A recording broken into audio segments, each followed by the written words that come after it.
Hi friends, പുതിയൊരു വീഡിയോയിലേക്ക് എല്ലാവർക്കും സ്വാഗതം. ഇന്നത്തെ വീഡിയോയിൽ 4th സെമ്മിലെ കോംപ്ലിമെൻ്ററി പേപ്പറായിട്ടുള്ള ഇന്ത്യൻ കോൺസ്റ്റിറ്റ്യൂഷൻ ആൻഡ് പൊളിറ്റിക്സിലെ മൊഡ്യൂൾ 1-ലെ 2 മാർക്ക് അതുപോലെ തന്നെ 5 മാർക്ക് ക്വസ്റ്റ്യൻ ആൻസറാണ് ഡിസ്കഷൻ ചെയ്യുന്നത്. അപ്പോൾ നമുക്ക് ക്വസ്റ്റ്യനിലേക്ക് കടക്കാം. ഒന്നാമത്തെ ക്വസ്റ്റ്യൻ നോക്കുക. ഫെഡറലിസം എന്ന് പറഞ്ഞാൽ ഒരു രാജ്യത്തെ കേന്ദ്ര അതോറിറ്റിക്കും അതുപോലെ തന്നെ രാജ്യത്തിൻ്റെ വിവിധ ഘടക യൂണിറ്റുകൾക്കുമിടയിൽ അധികാരം വിഭജിക്കപ്പെടുന്ന ഒരു ഭരണ സംവിധാനത്തെയാണ് ഫെഡറലിസം എന്ന് പറയുന്നത്. എന്താ പറഞ്ഞത്? ഒരു രാജ്യത്തെ കേന്ദ്ര അതോറിറ്റിക്കും അതുപോലെ തന്നെ രാജ്യത്തെ വിവിധ ഘടക യൂണിറ്റുകൾക്കുമിടയിൽ അധികാരം വിഭജിക്കപ്പെടുന്ന ഒരു ഭരണ സംവിധാനമാണ് ഫെഡറലിസം. അതേപോലെ തന്നെ USA ആണ് ഫെഡറലിസത്തിൻ്റെ ക്ലാസിക്കൽ ഉദാഹരണമായിട്ടുള്ള രാജ്യം. അതേപോലെ തന്നെ ഇന്ത്യൻ ഭരണഘടനയുടെ ആർട്ടിക്കിൾ 1 ഇങ്ങനെ പറയുന്നുണ്ട്, ഇന്ത്യ എന്ന് പറയുന്നത് അതായത് ഭാരതം സംസ്ഥാനങ്ങളുടെ ഒരു യൂണിയൻ ആയിരിക്കും എന്നാണ് ഇന്ത്യൻ ഫെഡറലിസത്തിൽ ഇന്ത്യൻ ഭരണഘടനയുടെ ആർട്ടിക്കിളിൽ പറയുന്നത്. അതുപോലെ തന്നെ ഇന്ത്യ ഒരു ഫെഡറൽ രാഷ്ട്രമാണെന്ന് ഭരണഘടനയിൽ എവിടെയും പറയണില്ല. കാരണം യൂണിയൻ ഓഫ് സ്റ്റേറ്റ് എന്നാണ് ഇന്ത്യൻ ഫെഡറലിസത്തിനെ പറയുന്നത്. അതുപോലെ തന്നെ KC വെയർ എന്ന് പറയുന്ന ഒരു വ്യക്തി പറഞ്ഞത് ഇന്ത്യൻ ഫെഡറലിസത്തെ അർദ്ധ ഫെഡറൽ എന്നാണ് വിശേഷിപ്പിച്ചത്. അപ്പോൾ ഫെഡറലിസം എന്ന് പറഞ്ഞു കഴിഞ്ഞാൽ ഒരു രാജ്യത്തെ കേന്ദ്ര അതോറിറ്റിക്കും രാജ്യത്തെ വിവിധ ഘടക യൂണിറ്റുകൾക്കുമിടയിൽ അധികാരം വിഭജിക്കപ്പെടുന്ന ഒരു ഭരണ സംവിധാനമാണ് ഫെഡറലിസം. USA ആണ് ഒരു ഫെഡറലിസത്തിൻ്റെ ഉദാഹരണമായിട്ടുള്ള രാജ്യം. ഇന്ത്യ എന്ന് പറയുന്നത് ഒരു ഫെഡറൽ രാഷ്ട്രമാണെന്ന് ഭരണഘടനയിൽ എവിടെയും പറയണില്ല. യൂണിയൻ ഓഫ് സ്റ്റേറ്റ് എന്നാണ് ഇന്ത്യയെ പറയണത്. KC വെയർ പറഞ്ഞത് ഇന്ത്യൻ ഫെഡറലിസത്തെ അർദ്ധ ഫെഡറലിസം എന്നാണ് വിശേഷിപ്പിച്ചത്. അതും കൂടെ ആ ഭാഗത്ത് ഓർത്ത് വെച്ച് എഴുതുക. ഇനി രണ്ടാമത്തെ ക്വസ്റ്റ്യൻ നോക്കാം. കോൺഫെഡറേഷൻ എന്ന് പറഞ്ഞാൽ സ്വതന്ത്ര പരമാധികാര രാജ്യങ്ങളുടെ കൂട്ടായ്മയെ പറയുന്ന പേരാണ് കോൺഫെഡറേഷൻ. അതായത് ചില പ്രത്യേക ഉദ്ദേശ ലക്ഷ്യങ്ങളോടെ സംഘടിക്കുന്ന പരമാധികാര രാജ്യങ്ങളുടെ കൂട്ടായ്മയാണ് ഇത്. അതുപോലെ തന്നെ നിയന്ത്രിത അധികാരങ്ങളോട് കൂടിയിട്ടുള്ള ഒരു പൊതുവായ കാര്യനിർവഹണ നിയമനിർമ്മാണ ഘടകങ്ങൾ സ്ഥാപിച്ചിട്ട് പ്രവർത്തിക്കുന്നതായിരിക്കും ഈ കോൺഫെഡറേഷൻ. അതുപോലെ തന്നെ ഒരു പരമാധികാര ഗവൺമെൻറ്റിനാൽ പ്രവർത്തിക്കുന്ന രാഷ്ട്രമാണ് ഫെഡറേഷൻ. എന്നാൽ കോൺഫെഡറേഷൻ എന്ന് പറയുന്നത് ഒരു രാഷ്ട്രമല്ല, മറിച്ച് എന്താണ്? പരമാധികാര രാഷ്ട്രങ്ങളുടെ കൂട്ടായ്മയാണ് കോൺഫെഡറേഷൻ. ഇതൊരു 2 മാർക്ക് ക്വസ്റ്റ്യൻ ആണ്. ഇനി മൂന്നാമത്തെ ക്വസ്റ്റ്യൻ നോക്കാം. മൂന്നാമത്തെ ക്വസ്റ്റ്യൻ ആണ് യൂണിയൻ ലിസ്റ്റിൽ 100 വിഷയങ്ങൾ ഉൾപ്പെടുന്നതാണ് യൂണിയൻ ലിസ്റ്റ് അല്ലെങ്കിൽ കേന്ദ്ര ലിസ്റ്റ് എന്ന് പറയുന്നത്. അതായത് ആർട്ടിക്കിൾ 245(1) ഇത്തരം കാര്യങ്ങൾ വ്യക്തമാക്കിയിട്ടുള്ളത്. അതുപോലെ തന്നെ പ്രതിരോധം, റെയിൽവേ, വിദേശകാര്യം, ശാസ്ത്ര സാങ്കേതികം, നാണയ വിനിമയം, ബാങ്കിങ്, ഇൻഷുറൻസ്, തിരഞ്ഞെടുപ്പ്, ആണവോർജ്ജങ്ങൾ, യുദ്ധങ്ങൾ, ഉടമ്പടികൾ, സെൻസസ്, ഇത്തരം കാര്യങ്ങളൊക്കെയാണ് എന്തിൽ ഉൾപ്പെടുന്നത്? ഈ യൂണിയൻ ലിസ്റ്റിൽ ഉൾപ്പെടുന്നത്. 100ഓളം സബ്ജക്റ്റുകൾ അതിൽ ഉൾപ്പെടുന്നുണ്ട്. അതുപോലെ തന്നെ ഇതിൻ്റെയൊക്കെ ഈ ഇനങ്ങളുടെയൊക്കെ സംബന്ധിച്ച് നിയമനിർമ്മാണത്തിൻ്റെ അധികാരം എന്ന് പറയുന്നത് കേന്ദ്ര സർക്കാരിനായിരിക്കും ഉണ്ടാകുക, അല്ലേ? അപ്പോൾ ഇതിൽ ഇന്ത്യയിലാകമാനം പൊതുവായിട്ട് ബാധിക്കുന്ന വിഷയങ്ങളായിരിക്കും ഈ ഒരു യൂണിയൻ ലിസ്റ്റിൽ ഉണ്ടാകുക. ഇന്ത്യയിലാകമാനം പൊതുവായിട്ട് ബാധിക്കുന്ന വിഷയങ്ങളാണ് എവിടെ ഉണ്ടാകുക? ഈ യൂണിയൻ ലിസ്റ്റിൽ ഉണ്ടാകുക. 100 വിഷയങ്ങളാണ് അതിൽ ഉൾപ്പെട്ടിട്ടുള്ളത്.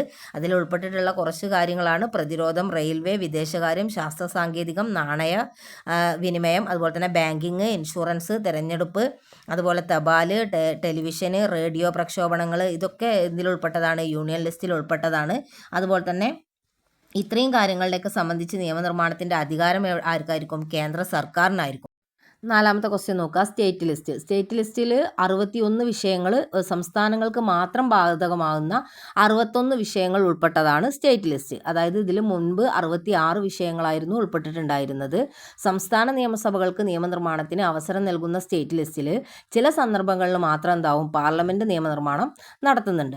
ഇതിനു വേണ്ടിയിട്ട് രാജ്യസഭയിൽ 2/3 ഭൂരിപക്ഷത്തോട് കൂടിയിട്ട് പ്രമേയം പാസ്സാക്കേണ്ടത് ആവശ്യമാണ്. അതുപോലെ തന്നെ ഈ ഒരു സ്റ്റേറ്റ് ലിസ്റ്റിൽ ഉൾപ്പെടുന്ന പ്രധാന വിഷയങ്ങളാണ് ക്രമസമാധാന പാലനം, പോലീസ്, ആരോഗ്യം, ഗതാഗതം, ഭൂനിയമം, സംസ്ഥാന വൈദ്യുതി, ഗ്രാമപഞ്ചായത്ത്, ഇതൊക്കെ എവിടെ ഉൾപ്പെട്ടിട്ടുള്ളതാണ്? സ്റ്റേറ്റ് ലിസ്റ്റിൽ ഉൾപ്പെട്ടിട്ടുള്ളതാണ്. ഇനി അടുത്ത ക്വസ്റ്റ്യൻ നോക്കാം. അടുത്ത ക്വസ്റ്റ്യനാണ് കൺകറൻറ്റ് ലിസ്റ്റ്. ഒരു 2 മാർക്ക് ക്വസ്റ്റ്യൻ തന്നെയാണ്. കൺകറൻറ്റ് ലിസ്റ്റിൽ 52 വിഷയങ്ങൾ ഉൾപ്പെടുന്നതാണ് കൺകറൻറ്റ് ലിസ്റ്റ്. മുൻപ് ഇതിൽ 47 വിഷയങ്ങളായിരുന്നു ഉൾപ്പെട്ടിട്ടുണ്ടായിരുന്നത്. ഇപ്പോൾ ഇതിൽ 52 വിഷയങ്ങളാണ് ഉൾപ്പെട്ടിട്ടുള്ളത്. കേന്ദ്ര സംസ്ഥാന സർക്കാരുകൾക്ക് പൊതുവെ ബാധകമായിട്ടുള്ള വിഷയങ്ങളാണ് കൺകറൻറ്റ് ലിസ്റ്റിലുള്ളത്. അപ്പോൾ കേന്ദ്ര സംസ്ഥാന സർക്കാരുകൾക്ക് പൊതുവെ ബാധകമായിട്ടുള്ള 52 വിഷയങ്ങൾ ഉൾപ്പെട്ടിട്ടുള്ളതാണ് കൺകറൻറ്റ് ലിസ്റ്റ്. അതേപോലെ തന്നെ ഇതിലെ നിയമനിർമ്മാണ കാര്യത്തിൽ കേന്ദ്ര സംസ്ഥാന സർക്കാരുകൾക്ക് അഭിപ്രായ ഭിന്നത വന്നാൽ കേന്ദ്രത്തിൻ്റെ വാക്കാണ് എന്ത് ചെയ്യുക, പരമപ്രാധാന്യത്തോടെ അന്തിമമായിട്ടും കണക്കാക്കുക. അതുപോലെ തന്നെ കൺകറന്റ് ലിസ്റ്റിൽ ഉൾപ്പെട്ടിട്ടുള്ള ഒരു വിഷയത്തിനു മേൽ സംസ്ഥാനം നിയമനിർമ്മാണം നടത്തുമ്പോൾ നിലവിലുള്ള പാർലമെൻറ്റ് പാസ്സാക്കിയ നിയമത്തിൻ്റെ അടിസ്ഥാനത്തിലായിരിക്കും അത് പ്രവർത്തിക്കുക. അതുപോലെ തന്നെ കൺകറന്റ് ലിസ്റ്റിൽ ഉൾപ്പെട്ടിട്ടുള്ള പ്രധാന വിഷയങ്ങളാണ് വിദ്യാഭ്യാസം, വിവാഹം, വിവാഹമോചനം എന്നിവ സംബന്ധിച്ചത്. അതേപോലെ തന്നെ കൃഷിഭൂമി ഒഴികെയുള്ള ഭൂമിയുടെ ക്രയവിക്രയം, ഉടമ്പടികൾ, സിവിൽ നടപടിക്രമങ്ങൾ, അതുപോലെ തന്നെ കോടതി ലക്ഷ്യം, മയക്കുമരുന്നുകളും അതുപോലെ തന്നെ വിഷവസ്തുക്കൾ, സാമ്പത്തിക സാമൂഹ്യ ആസൂത്രണം, തൊഴിൽ സംഘടനകൾ, തൊഴിലാളി ക്ഷേമം, വൈദ്യുതി, പത്രമാസികകൾ, പുസ്തകങ്ങൾ, അച്ചടിയും അതുപോലെ മുദ്രപത്രങ്ങൾ, അതുമായി ബന്ധപ്പെട്ടുള്ള നികുതികൾ, ഇതൊക്കെ എവിടെ ഉൾപ്പെട്ടിട്ടുള്ളതാണ്, കൺകറന്റ് ലിസ്റ്റിൽ ഉൾപ്പെട്ടിട്ടുള്ളതാണ്. അപ്പോൾ കൺകറന്റ് ലിസ്റ്റിൽ 52 വിഷയങ്ങൾ ഉൾപ്പെടുന്നതാണ്. അത് എന്താ പറയുക, കേന്ദ്ര സംസ്ഥാന സർക്കാരുകൾക്ക് പൊതുവെ ബാധകമായിട്ടുള്ള വിഷയങ്ങളാണ് അതിലുണ്ടായിരിക്കുക. അതുപോലെ തന്നെ ഇതിൽ നിയമനിർമ്മാണ കാര്യത്തിൽ കേന്ദ്ര സംസ്ഥാന സർക്കാരുകൾക്ക് അഭിപ്രായ ഭിന്നത വരികയാണെങ്കിൽ കേന്ദ്രത്തിൻ്റെ വാക്കാണ് എന്ത് ചെയ്യുക, പരമപ്രാധാന്യത്തോടെ അന്തിമമായിട്ടും കണക്കാക്കുക. അതുപോലെ തന്നെ കൺകറന്റ് ലിസ്റ്റിൽ ഉൾപ്പെട്ടിട്ടുള്ള ഒരു വിഷയത്തിന് മേൽ സംസ്ഥാനം നിയമനിർമ്മാണം നടത്തുകയാണെങ്കിൽ നിലവിലുള്ള പാർലമെൻറ്റ് പാസ്സാക്കിയ നിയമത്തിൻ്റെ അടിസ്ഥാനത്തിലായിരിക്കും അത് പ്രവർത്തിക്കുക. അതുപോലെ കൺകറന്റ് ലിസ്റ്റിൽ ഉൾപ്പെട്ടിട്ടുള്ള പ്രധാന വിഷയങ്ങൾ ഏതൊക്കെയാണെന്ന് വെച്ചാൽ വിദ്യാഭ്യാസം, വിവാഹവും വിവാഹമോചനവും സംബന്ധിച്ചവ, അതുപോലെ കൃഷി ഭൂമി ഒഴികെയുള്ള ഭൂമിയുടെ ക്രയവിക്രയം, ഉടമ്പടികൾ, അതുപോലെ തന്നെ സിവിൽ നടപടിക്രമങ്ങൾ, കോടതി ലക്ഷ്യം, മയക്കുമരുന്നുകൾ, അതുപോലെ തന്നെ വിഷവസ്തുക്കൾ, സാമ്പത്തിക സാമൂഹ്യ ആസൂത്രണം, തൊഴിൽ സംഘടനകൾ, തൊഴിലാളി ക്ഷേമം, വൈദ്യുതി, പത്രമാസികകൾ, പുസ്തകങ്ങൾ, അച്ചടിയൊക്കെയാണ് ഇതിൽ ഉൾപ്പെട്ടിട്ടുള്ളത്. യൂണിയൻ ലിസ്റ്റിൽ, സ്റ്റേറ്റ് ലിസ്റ്റിൽ, കൺകറന്റ് ലിസ്റ്റിൽ, ഇതിൽ മൂന്നിലും ഉൾപ്പെട്ടിട്ടുള്ള വിഷയങ്ങൾ നിങ്ങൾക്ക് പഠിക്കാൻ പറ്റുന്ന വിഷയങ്ങളൊക്കെ നിങ്ങൾ മനസ്സിലാക്കി വെക്കുക. എന്നിട്ട് നിങ്ങൾക്ക് കിട്ടുന്നതൊക്കെ നിങ്ങൾക്ക് എഴുതാം. ഇനി 6ാമത്തെ ക്വസ്റ്റ്യൻ ആണ് റെസിഡ്യൂറി പവേഴ്സ്. അതെന്താ നോക്കാം. റെസിഡ്യൂറി അധികാരം എന്ന് പറയുന്നത് 3 വിഷയങ്ങളിൽ, അതായത് കേന്ദ്ര ലിസ്റ്റിൽ, അതുപോലെ തന്നെ സ്റ്റേറ്റ് ലിസ്റ്റിൽ, കൺകറന്റ് ലിസ്റ്റിൽ, ഇതിലൊന്നും പറയാത്ത വിഷയങ്ങളുടെ മേലുള്ള അധികാരത്തിനെയാണ് റെസിഡ്യൂറി പവേഴ്സ് എന്ന് പറയുന്നത്. എന്താ പറഞ്ഞത്, കേന്ദ്ര list, state list, concurrent list, ഇതിലൊന്നും പറയാത്ത വിഷയങ്ങളുടെ മേലുള്ള അധികാരത്തിനെ പറയുന്ന പേരാണ് റെസിഡ്യൂറി പവേഴ്സ്. അനുച്ഛേദം 248 പ്രകാരം ഭരണഘടന റെസിഡ്യൂറി അധികാരങ്ങൾ പാർലമെന്റിന് നൽകുന്നുണ്ട് അല്ലേ. അപ്പോൾ ആർട്ടിക്കിൾ 248 പ്രകാരമാണ് ഭരണഘടന റെസിഡ്യൂറി അധികാരങ്ങൾ പാർലമെന്റിന് നൽകുന്നത്. ഇത്തരം അധികാരത്തിൽ ഉൾപ്പെടുന്നതാണ് 3 ലിസ്റ്റുകളിലും പറയാത്ത ഏതെങ്കിലും മേഖലകളിൽ നികുതികൾ ചുമത്തുന്നതിന് പാർലമെന്റിന് അധികാരം നൽകുന്നത് ഈ ഒരു റെസിഡ്യൂറി അധികാരത്തിൽ ഉൾപ്പെട്ടതാണ്. അപ്പോൾ ഇതാണ് റെസിഡ്യൂറി പവേഴ്സ്. അടുത്ത ക്വസ്റ്റ്യൻ നോക്കുക. സർക്കാരിയ കമ്മീഷൻ. രാജ്യത്തെ കേന്ദ്ര സംസ്ഥാന സർക്കാരുകൾ തമ്മിലുള്ള ബന്ധവും അതുപോലെ തന്നെ അധികാര സന്തുലിതാവസ്ഥയും പരിശോധിച്ച് ഇന്ത്യൻ ഭരണഘടനയുടെ ചട്ടക്കൂടിനുള്ളിൽ മാറ്റങ്ങൾ നിർദ്ദേശിക്കുന്നതിന് വേണ്ടിയിട്ട് 1983 പ്രധാനമന്ത്രി ഇന്ദിരാഗാന്ധിയുടെ ഭരണകാലത്ത് രൂപീകരിച്ചിട്ടുള്ള ഒരു കമ്മീഷനാണ് സർക്കാരിയ കമ്മീഷൻ. അപ്പോൾ രാജ്യത്തെ കേന്ദ്ര സംസ്ഥാന സർക്കാരുകൾ തമ്മിലുള്ള ബന്ധവും അധികാര സന്തുലിതാവസ്ഥയും പരിശോധിച്ച് ഇന്ത്യൻ ഭരണഘടനയുടെ ചട്ടക്കൂടിനുള്ളിൽ മാറ്റങ്ങൾ നിർദ്ദേശിക്കുന്നതിനായി 1983 പ്രധാനമന്ത്രി ഇന്ദിരാഗാന്ധിയുടെ ഭരണകാലത്ത് രൂപീകരിച്ചിട്ടുള്ള ഒരു കമ്മീഷനാണ് ഇത് സർക്കാരിയ കമ്മീഷൻ. അതായത് സുപ്രീം കോടതിയിൽ നിന്ന് വിരമിച്ചിട്ടുള്ള ജഡ്ജിയായ ജസ്റ്റിസ് RS സർക്കാരിയുടെ നേതൃത്വത്തിലുള്ള 3 അംഗ കമ്മീഷനായിരുന്നു ഇത്. അതുകൊണ്ടാണ് ഇതിന് സർക്കാരിയ കമ്മീഷൻ എന്നുള്ള പേര് വന്നിട്ടുള്ളത്. B. ശിവരാമൻ, അതുപോലെ തന്നെ ഡോക്ടർ SR സെൻ എന്നിവരായിരുന്നു മറ്റ് 2 അംഗങ്ങൾ. ഒന്ന് ഈ RS സർക്കാരിയയും അതുപോലെ തന്നെ രണ്ടാമത്തത് B. ശിവരാമനും മൂന്നാമത്തത് ഡോക്ടർ SR സെൻ എന്നിവരായിരുന്നു അതിൽപ്പെട്ടുള്ള അംഗങ്ങൾ. അങ്ങനെ 1987 ഒക്ടോബറിൽ കമ്മീഷൻ റിപ്പോർട്ട് സമർപ്പിക്കുകയും ആ റിപ്പോർട്ട് 1988 പ്രസിദ്ധീകരിക്കുകയും ചെയ്തു. അങ്ങനെ 19 അധ്യായങ്ങളിലായിട്ട് വ്യാപിച്ചു കിടക്കുന്ന 247 ശുപാർശകൾ ഈ ഒരു സർക്കാരിയ കമ്മീഷനിൽ എന്ത് ചെയ്തിട്ടുണ്ട്, അടങ്ങിയിട്ടുണ്ട്. അടുത്തൊരു ക്വസ്റ്റ്യനാണ് ഫിനാൻസ് കമ്മീഷൻ അല്ലേ. ധനകാര്യ കമ്മീഷന് 5 വർഷം കൂടുമ്പോൾ ധനകാര്യ കമ്മീഷനെ നിയമിക്കാൻ ആർട്ടിക്കിൾ 280 പ്രകാരം ഭരണഘടന പ്രസിഡന്റിന് അധികാരം നൽകുന്നുണ്ട്.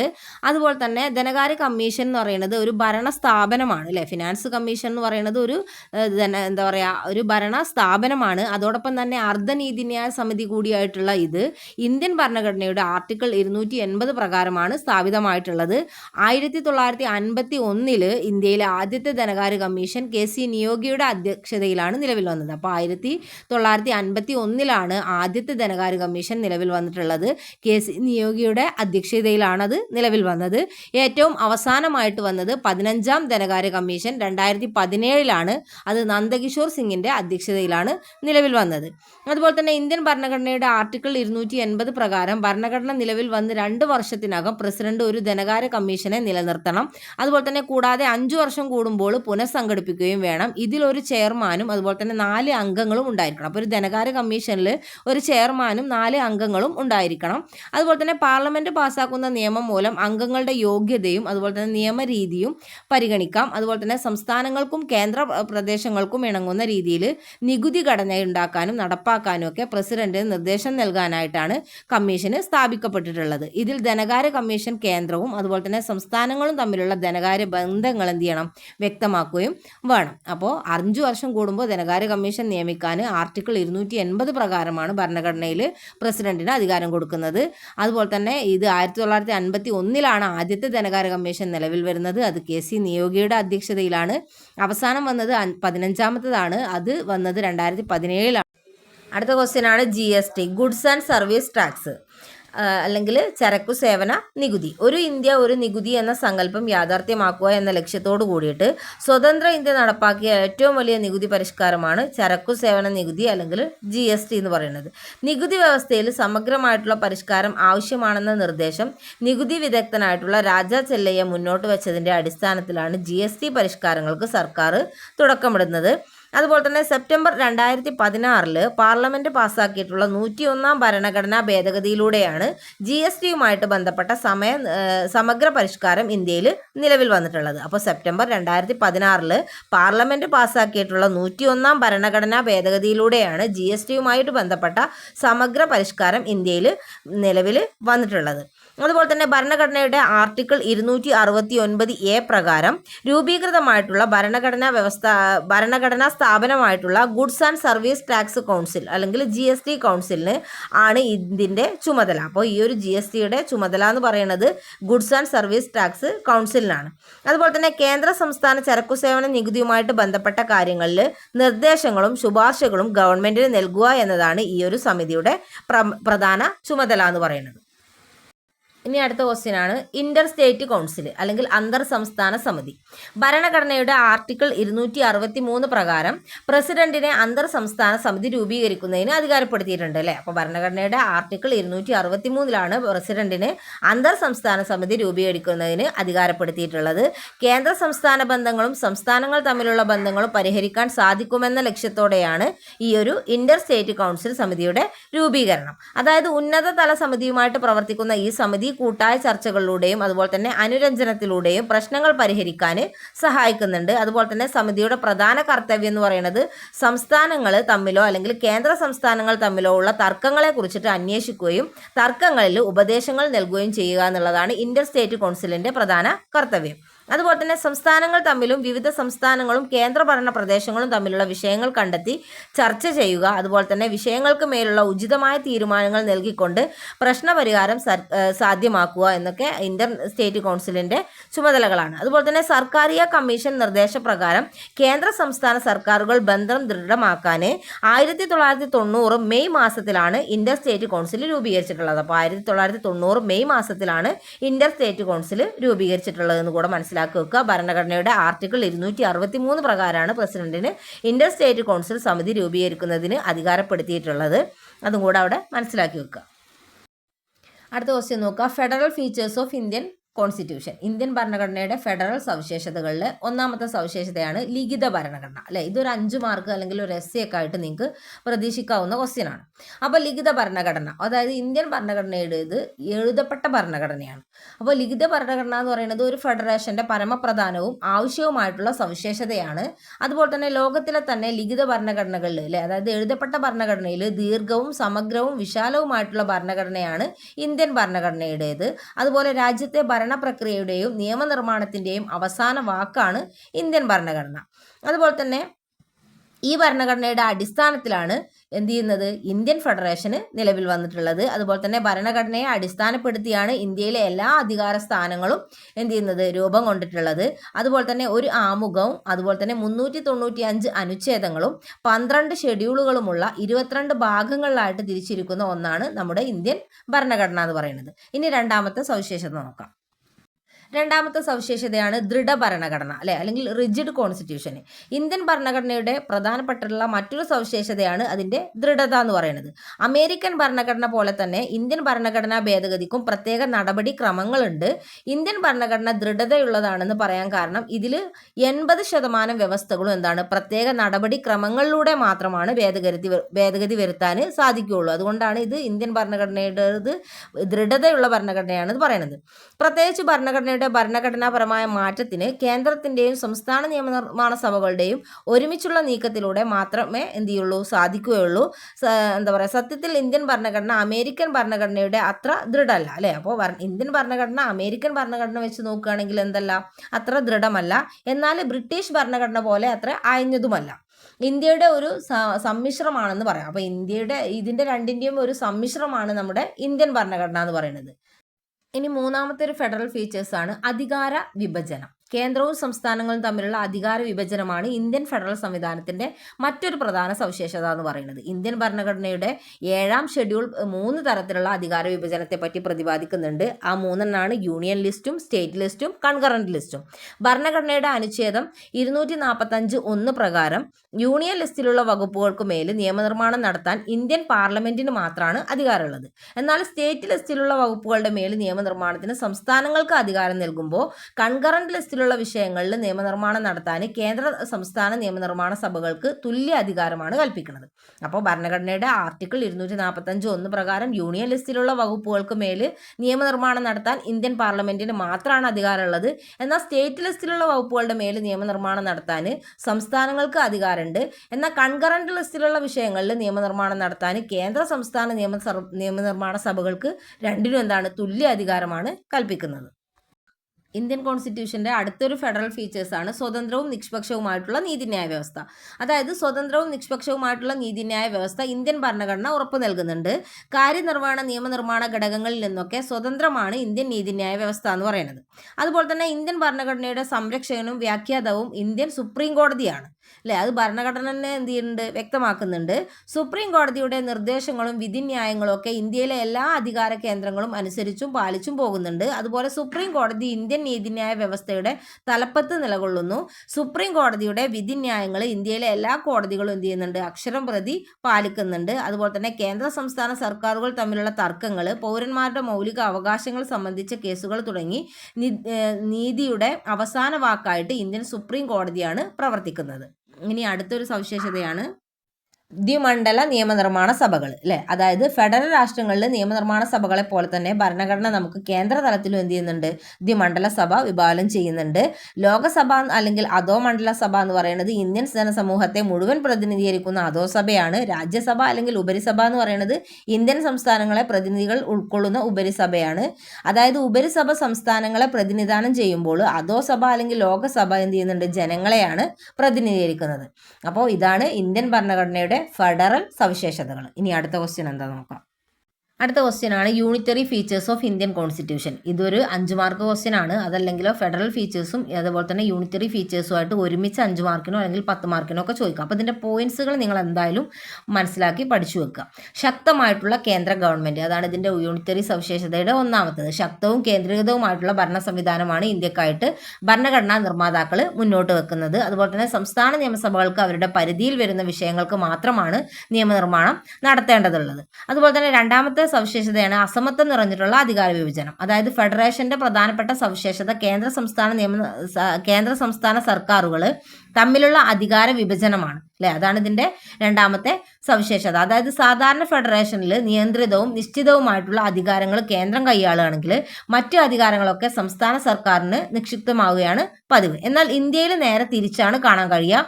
അതായത് നിയന്ത്രിതവും അതുപോലെ തന്നെ സുവ്യക്തവുമായിട്ടുള്ള ചില അധികാരങ്ങൾ സംസ്ഥാനങ്ങൾക്ക് നൽകിയിട്ട് മറ്റു പരമപ്രധാന അധികാരങ്ങളും എന്ത് ചെയ്യും, കേന്ദ്രം കൈപ്പിടിയിൽ ഒതുക്കുന്നുണ്ട്. ഇനി മൂന്നാമത്തെ ഒരു യൂണിറ്ററി സവിശേഷതയാണ് ഏക ഭരണഘടനയും ഏക പൗരത്വവും. അതായത് 2 രാഷ്ട്രവ്യവസ്ഥ പറയുന്ന ഇന്ത്യൻ ഫെഡറൽ സംവിധാനത്തിൽ ഏക ഭരണഘടനയും ഏക പൗരത്വമാണ് അനുവദിച്ചിട്ടുള്ളത്. അതായത് ഇത് ജനങ്ങൾക്കിടയിൽ രാഷ്ട്രീയ സാമൂഹ്യ ഐക്യം ശക്തിപ്പെടുത്താൻ കേന്ദ്രത്തിന് മേൽക്കൈ നേടിക്കൊടുക്കുന്നതിനും സഹായിക്കുന്നുണ്ട്. അതുപോലെ തന്നെ രാജ്യത്താകമാനം ഒരേ തരം നിയമവ്യവസ്ഥ മാത്രമാണ് നിലനിൽക്കുന്നുള്ളൂ. അതുപോലെ തന്നെ എല്ലാ പൗരന്മാർക്കും ഏക പൗരത്വത്തിന്റെ രുചി അനുഭവിക്കുന്നവരുമാണ് ഇത് അല്ലേ, എല്ലാവർക്കും എന്താണ് ഒരേപോലത്തെയുള്ള പൗരത്വമാണ് ഉള്ളത്. അതുപോലെ തന്നെ ഇത് കാണിക്കുന്നത് ഓരോ പൗരനും ജനിച്ചതോ അല്ലെങ്കിൽ വളർന്നതോ ആയിട്ടുള്ള ഭൂപ്രദേശത്തിന്റെ അതിരുകൾക്കുള്ളിൽ പ്രത്യേക പൗരാവകാശങ്ങൾ അനുവദിക്കുന്നില്ല എന്നതാണ് ഈ ഒരു ഏക ഭരണഘടനയും ഏക പൗരത്വവും കൊണ്ട് ഉദ്ദേശിക്കുന്നത്. ഇനി അടുത്തൊരു സവിശേഷതയാണ് അടിയന്തരാവസ്ഥ അല്ലെ. ഭരണഘടനാ വ്യവസ്ഥ പ്രകാരം ഇന്ത്യൻ രാഷ്ട്രപതിക്ക് ചില സന്നിധ ഘട്ടങ്ങളിൽ എന്ത് ചെയ്യാൻ പറ്റും, അടിയന്തരാവസ്ഥ പ്രഖ്യാപിക്കാനുള്ള അധികാരം നൽകിയിട്ടുണ്ട്. 3 തരത്തിലാണ് അടിയന്തരാവസ്ഥ പ്രഖ്യാപിക്കുന്നത്. ഒന്ന് ദേശീയ പൊതു അടിയന്തരാവസ്ഥ, അത് ആർട്ടിക്കിൾ 352 പ്രകാരം, അതായത് ആഭ്യന്തര പ്രശ്നങ്ങളോ കലാപങ്ങളോ കടന്നാക്രമണങ്ങളോ ഉണ്ടായാലാണ് ഈ ഒരു അടിയന്തരാവസ്ഥ പ്രഖ്യാപിക്കുക.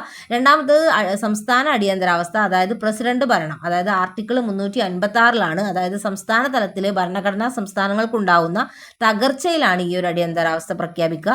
മൂന്നാമത്താണ് സാമ്പത്തിക അടിയന്തരാവസ്ഥ, അത് ആർട്ടിക്കിൾ 360 പ്രകാരമാണ്.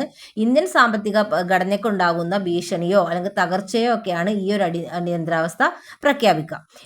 അടുത്തതാണ് ഗവർണർമാരുടെ നിയമനവും ചുമതലകളും.